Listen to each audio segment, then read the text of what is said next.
तो इतिहास में हम लोग पढ़ रहे थे प्राग ऐतिहासिक काल, ओहो पाषाण काल और ताम्रकाल। इतिहास में हम लोग पढ़ रहे थे क्या इतिहास को 3 काल में बांटा गया है। कितने काल में? 3 काल में। कितने काल में? 3 काल। और ये तीनों काल है, पहला प्राग ऐतिहासिक काल, दूसरा आद्य ऐतिहासिक काल और तीसरा ऐतिहासिक काल। ठीक है। प्राग ऐतिहासिक काल में बताया जा रहा है कि प्राग ऐतिहासिक काल में मानव किसी लिपि और लेखन कला से परिचित नहीं था। क्या था? मानव, इस काल में मानव किसी लिपि और लेखन कला से परिचित नहीं था। और कहने का मतलब ये इस प्रकार हुआ कि ये जो है इसको 2 पार्ट में बांटा गया। ठीक है। अगर हम पहले इससे पहले जानते हैं आद्य ऐतिहासिक काल को लिपि से अगर परिचित था तो पर से पढ़ नहीं सका। लिपि से परिचित था परंतु इसको पढ़ नहीं सका। ठीक है। और ऐतिहासिक काल में मानव ना किसी लिपि से परिचित था और वह पीढ़ी भी मतलब वह पढ़ी जा सकती, मतलब लिपि से परिचित था। मानव किसी लिपि से ना किसी लिपि से परिचित था बल्कि उसको पढ़ भी लिया। ऐसा नहीं केवल मतलब इसका ये मत समझना कि लिपि से परिचित नहीं था। बोल रहा है ऐसा है कि मानव किसी न किसी लिपि से परिचित था, मतलब कोई न कोई लिपि से वो परिचित हो गया था लेकिन और उसको पढ़ भी लिया था। ठीक है। और इस तरीके से इसको 3 भाग में बांटा गया, एक प्राचीन भारत, एक मध्यकालीन भारत और एक आधुनिक भारत जो हम लोग अभी चल रहे हैं। और आद्य ऐतिहासिक काल को 2 भागों में बांटा गया, हड़प्पा सभ्यता और सिंधु सभ्यता। ठीक है। अब ये जो हमको पढ़ना है उस पर थोड़ा सा नोट्स देखें, थोड़ा गौर करते हैं उसके और जो कि है हमारा क्या अभी है हमारे पास क्या है, अभी हमारे पास है सबसे पहला प्राग ऐतिहासिक काल। क्या है? प्राग ऐतिहासिक काल। प्राग ऐतिहासिक काल के बारे में सबसे पहले जानते हैं। कहा जा रहा है कि प्राग ऐतिहासिक काल में मानव किसी लिपि और लेखन कला से परिचित नहीं था, परंतु क्या था, इसीलिए इसको 2 भाग में बांटा गया था। देखिए बताया जा रहा है कि नहीं होने के बाद भी इन्होंने बहुत चीजों को जाना, जैसे कि उसमें से पहला है पाषाण काल और दूसरा है ताम्रकाल। पाषाण काल को जो बांटा गया है वो 3 भागों में बांटा गया है, पहला पूरा पाषाण काल और दूसरा मध्य पाषाण काल और तीसरा नव पाषाण काल। ठीक है। पूरा पाषाण काल हमें किसी भी प्रकार की लिपि नहीं। पूरा पाषाण काल के में जब हम आते हैं, इससे पहले भी आप लोगों को बताया जा चुका था कि इस काल में कोई लिपि से परिचित तो नहीं था, परंतु कालखंड की जानकारी केवल अवशेषों से मिलती, मतलब उस समय का जो कार्यकाल था उसका जानकारी हमको अवशेष से मिलता है। जैसे दबा पड़ा हुआ है, कार्बन डेटिंग किया जाता है उसका, तो पता चलता है कि कोई मृतक अगर दबा पड़ा हुआ तो किस चीज का मृत शरीर था। ठीक है। उस तरीके से इसका पता चलता है। इसको 2 भाग में बांटा गया था, एक पाषाण काल एक ताम्रकाल, जिसमें आपको बताया जा रहा है अभी जो हम पढ़ने जा रहे हैं। तो जो पाषाण काल है इससे पहले आपको बताया गया था कि इनका जो है पाषाण काल का जो है यानी पाषाण काल का के बारे में जो सर्वप्रथम जानकारी सन 1853 ईस्वी में रॉबर्ट ब्रूस फुट ने की थी। ठीक है। सन 1863 ईस्वी में है, सन 1863 ईस्वी में रॉबर्ट ब्रूस फुट ने की थी, रॉबर्ट ब्रूस फुट ने की थी। ठीक है। और ये पाषाण कालीन सभ्यता की खोज इन्हीं के द्वारा हुई थी। उसके बाद भारत, लेकिन ये याद रखिएगा कि भारतीय पुरातत्व का पिता सर अलेक्जेंडर कनिंघम को कहा जाता है। सर अलेक्जेंडर कनिंघम को कहा जाता है। सर अलेक्जेंडर कनिंघम को कहा जाता है। अब थोड़ा सा आगे बढ़ते हैं। खोज की थी ऐतिहासिक। तो सबसे पहले देखते हैं पूरा पाषाण काल, पैलियोलिथिक। अब चलते हैं पाषाण काल से जुड़ी जानकारी है हमारे पास। पूरा पाषाण काल जो अभी हम लोग पढ़ेंगे, पाषाण काल को 2 भाग में बांटा गया था, अभी हमने आपको बताया। उसमें से अभी हमारा पूरा पाषाण काल से पहले जान लेते हैं। ठीक है। थोड़ा सा देखिएगा।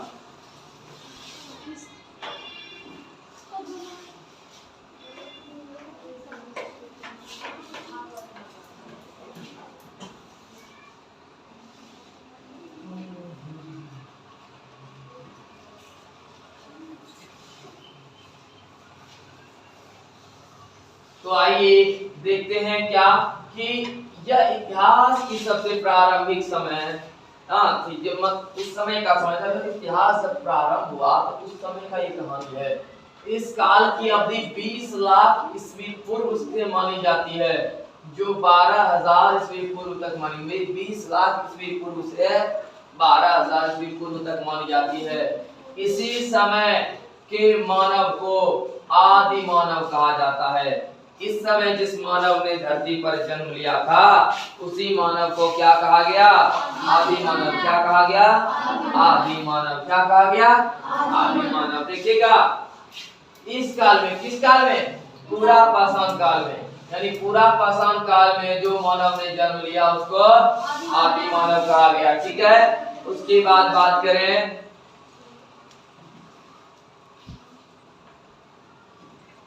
तो पूरा पाषाण काल में क्या बात करें?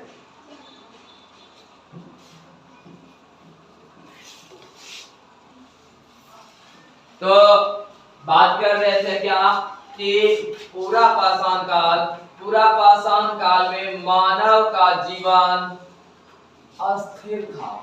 हाँ, मतलब उनका केवल काम था शिकार करता था और भोजन संग्रह करता था, बस। इससे ज्यादा वो कुछ नहीं करता था।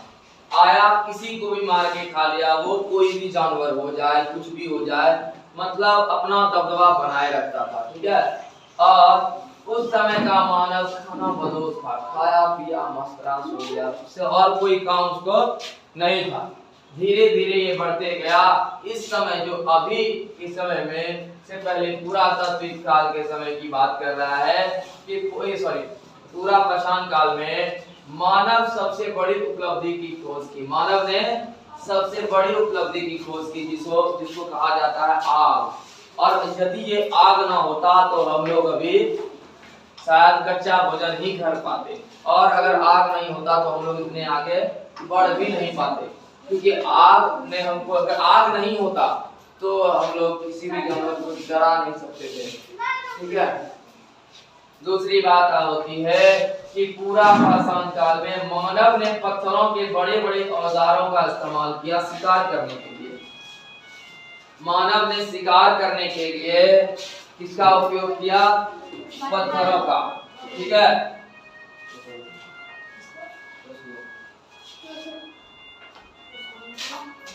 ठीक है, तो क्या बोला जा रहा है कि मानव ने बड़े बड़े औजारों का इस्तेमाल किया। किस चीज के औजारों का? पत्थर के औजारों का। किस काल में? पाषाण काल में। पाषाण का मतलब ही होता है पत्थर। ठीक है, अब आगे बढ़ते हैं कि पाषाण काल में मनुष्य ने सबसे प्रथम चित्रकारी करना प्रारंभ किया। सर्वप्रथम क्या करना? सबसे पहले उन्होंने चित्रकारी करना प्रारंभ किया। तो सर्वप्रथम चित्रकारी का काल उस समय से चलता है, और उस समय जो है भीमबटका की गुफाओं में चित्र देखने का के लिए अभी भी मिलता है। उस समय जो चित्रकारी आदि मानव ने की थी वो कहाँ की थी? भीमबटका के गुफाओं में। कहाँ? भीमबटका के गुफाओं में। भीमबटका की गुफाओं में। ठीक है,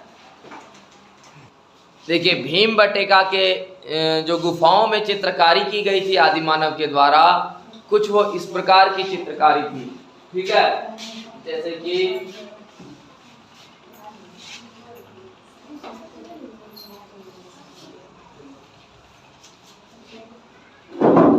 आप देख सकते हैं स्क्रीन पर। क्या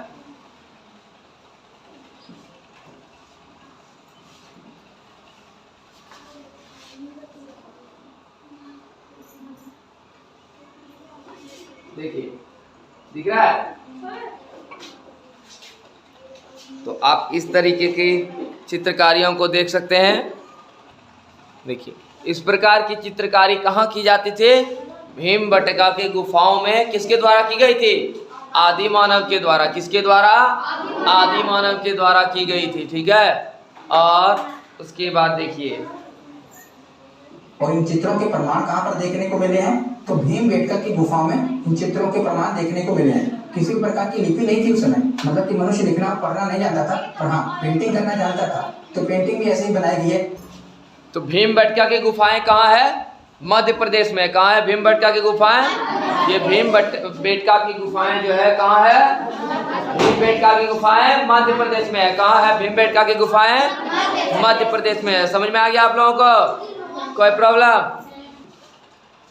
खाना बदोश कहने का यहाँ आप ये अर्थ समझिए कि वो क्या कुछ भी नहीं करता था, केवल अपने खाने के लिए जानवरों को मारता था, खाता था और बस उसी प्रकार रहता था। ठीक है, बस यही समझ। 12,000 ईसा पूर्व से लेकर देखिए अब हम लोग चल रहे हैं मानव पाषाण में, सॉरी मध्य पाषाण काल में। किसमें? मध्य पाषाण काल में। ठीक है, तो मध्य पाषाण काल में हम जानेंगे कि यह जो है पूरा पाषाण काल और नव पाषाण काल के बीच का संक्रमण काल है। ठीक है, इसमें क्या था? ये 12,000 ईसा पूर्व से 10,000 ईसा पूर्व के बीच मानी जाती है। ठीक है, 12,000 ईसा पूर्व से 10,000 ईसा पूर्व के बीच मानी जाती है। ठीक है, समझ में आया? इस काल में मानव ने क्या सीखा? पशुपालन करना प्रारंभ किया। क्या आरंभ किया? पशुपालन करना आरंभ किया। किस काल में? मध्य पाषाण काल में। ठीक है, और इस समय के मानव ने छोटे छोटे नुकीले हथियारों का प्रयोग करना भी शुरू कर दिया। पहले पूरा पाषाण काल में मानव ने, आदि मानव ने बड़े बड़े हथियार तैयार किए पत्थरों के, और मध्य पाषाण काल में आदि मानव ने छोटे छोटे और नुकीले हथियारों को मतलब बनाना प्रारंभ कर दिया। ठीक है, और इस हथियारों को क्या कहा जाता था? माइक्रोलिथ। क्या कहा जाता था? इन छोटे छोटे हथियारों को क्या कहा जाता था? क्या कहा जाता था? माइक्रोलिथ कहा जाता था। इन छोटे छोटे हथियारों को माइक्रोलिथ कहा जाता था। इन छोटे छोटे हथियारों को क्या कहा जाता था? माइक्रोलिथ। मनुष्य द्वारा पाला गया सबसे पहला जानवर कौन सा था? मनुष्य द्वारा पाला गया सबसे पहला जानवर कौन सा था? मनुष्य द्वारा पाला गया सबसे पहला जानवर था कुत्ता। क्या था? बता रहे थे अभी, हम बता रहे थे आप लोगों को कि अब हम चलते हैं नव पाषाण काल में। ठीक है, और नव पाषाण काल की अवधि जो थी वो 1000 ईस्वी पूर्व से लेकर के 3000 ईस्वी पूर्व तक मानी गई है। कहां तक मानी गई है? 3000 ईस्वी पूर्व तक मानी गई है। ठीक है, और इसमें जो है हमारा क्या था? इस काल में मानव ने अस्थायी आवास बना लिया था। अस्थायी आवास बना लिया था। इस समय मनुष्य ने कृषि करना प्रारंभ कर दिया था। क्या करना प्रारंभ कर दिया था? कृषि करना प्रारंभ कर दिया था। हाँ, और साथ ही पशुपालन भी प्रारंभ कर दिया था। क्या क्या प्रारंभ किया था? इस काल में मानव ने कृषि करना तो प्रारंभ कर ही दिया था, और साथ में पशुपालन भी प्रारंभ कर दिया था। क्या प्रारंभ किया था? पशुपालन भी प्रारंभ किया था। और उसके बाद मनुष्य ने किसकी खोज की? पहिए की खोज की। किसकी खोज की? पहिए की।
देखिए तो क्या है, इस तरीके से मानव ने क्या क्या सीखा। देखिए कबीलों में शिकार करते थे। तो क्या करते थे, मान लीजिए वो किसी भी जंगल में शिकार कर रहे हैं, तो जब वो जानवरों का शिकार कर रहे हैं तो जानवर भी क्या करते थे, इस तरीके से मानव जंगलों में जाकर के एकजुट होकर के धीरे धीरे उन्होंने शिकार करना प्रारंभ किया और कबीलों में रहने लगे। ठीक है, इसके बाद देखिए कब हुई थी, तो नवपाषाण काल में। अब हमने पढ़ लिया, अब आपको भूलेगा नहीं। पहिए की खोज कब हुई थी? नवपाषाण काल में। मध्यपाषाण काल और नवपाषाण काल, इन तीनों के बारे में पढ़ा। अब हम आगे देखते हैं। आगे है ताम्रपाषाण काल। तो अभी हम देखेंगे अब ताम्रपाषाण काल में। ठीक है, और देखिए ताम्रपाषाण काल में नवपाषाण काल के आखिर समय में ताम्रपाषाण युग का प्रारंभ हुआ। जब पाषाण काल या नवपाषाण काल खत्म हो गया तो हमारा ताम्रपाषाण काल का शुरुआत हुआ। और इस समय मानव ने, किस समय? ताम्रपाषाण काल में मानव ने खोज की, किसकी? तांबे की। किसकी खोज की? तांबे की। किसकी खोज की? मानव ने किसकी खोज की? किस काल में? ताम्रपाषाण काल में। किस काल में? ताम्रपाषाण काल में। और ताम्रपाषाण काल में मनुष्य ने पत्थरों के साथ तांबे के उपकरणों का भी खोज कर लिया। ठीक है, और उस समय उन्होंने, जिस समय तांबे मतलब पत्थर के साथ, अभी लोग क्या करते थे, तांबे तो पत्थर का जो धातु बनाते थे, पत्थर का हथियार बनाते थे, उससे उसके साथ इन्होंने तांबे को भी जोड़ना प्रारंभ कर दिया। किसको जोड़ना प्रारंभ किया? तांबे को। ठीक है, आगे देखते हैं, आगे चलें। वो कुत्ता है। देखिए, अगर आपको कोई पूछ ले कि क्या क्या कैसे आया, तो आइए देखते हैं।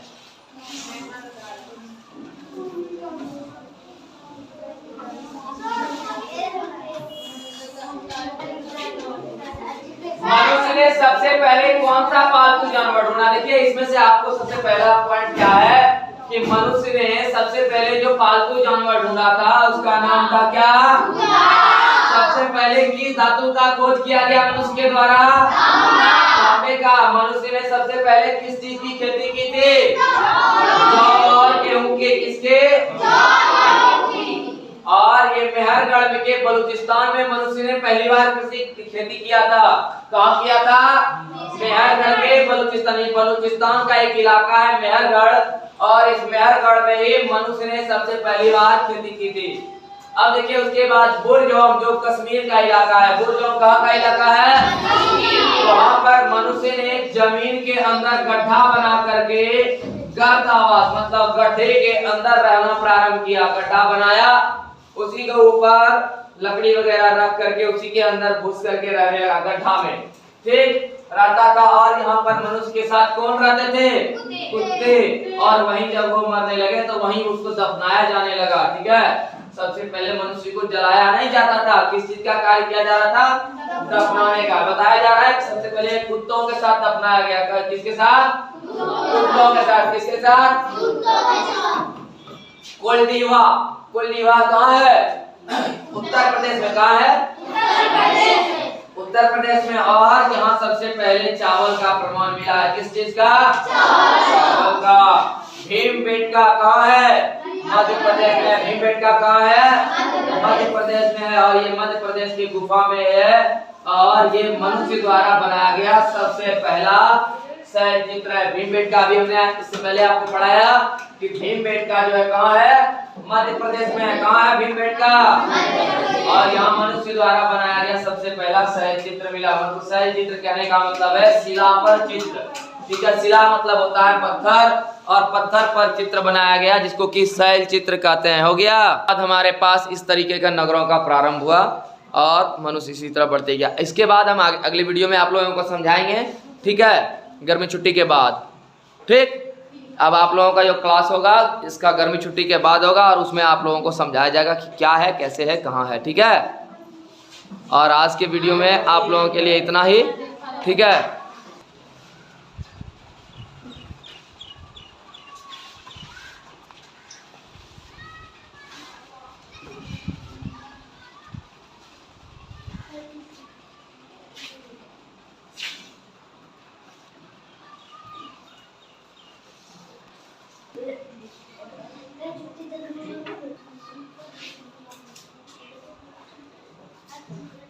वसीम,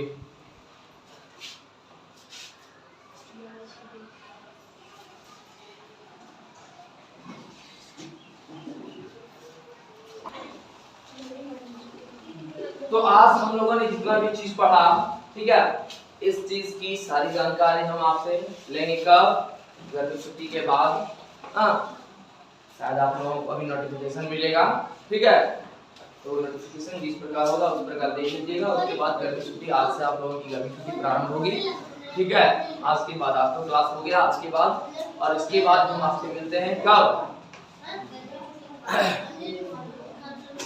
गर्मी छुट्टी के बाद, ठीक है। तो गर्मी छुट्टी के बाद जब हम आपसे मिलेंगे तब हम आप लोगों से पूछेंगे जितना भी चीज आप लोगों को पढ़ाया गया, ठीक है, और इस सारी चीजों की आप लोग तैयारी कर लोगे, ठीक है। हमने आप लोगों को पढ़ाया है, ज्योग्राफी पढ़ा दिया है, साइंस पढ़ा दिया है ना, हिस्ट्री पढ़ा दिया है, मैथ्स पढ़ाया है, और भी जो भी सब्जेक्ट हिंदी वगैरह, व्याकरण वगैरह जो भी हमने पढ़ाया है, सारी चीजों की जानकारी आप लोगों को गर्मी छुट्टी तक में ले लेनी है, और अपना याद रखना, अपना रिमेम्बर करके आना है, ठीक है। और इसके बाद हम आप लोगों से क्या करेंगे? गर्मी छुट्टी के बाद जब स्कूल आप लोगों का फिर से ओपन होगा तब हम उस समय आप लोगों से क्या लेंगे?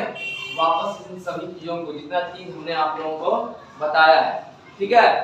तो अभी के लिए इतना ही। थैंक यू क्लासेस, मिलते हैं गर्मी छुट्टी के बाद।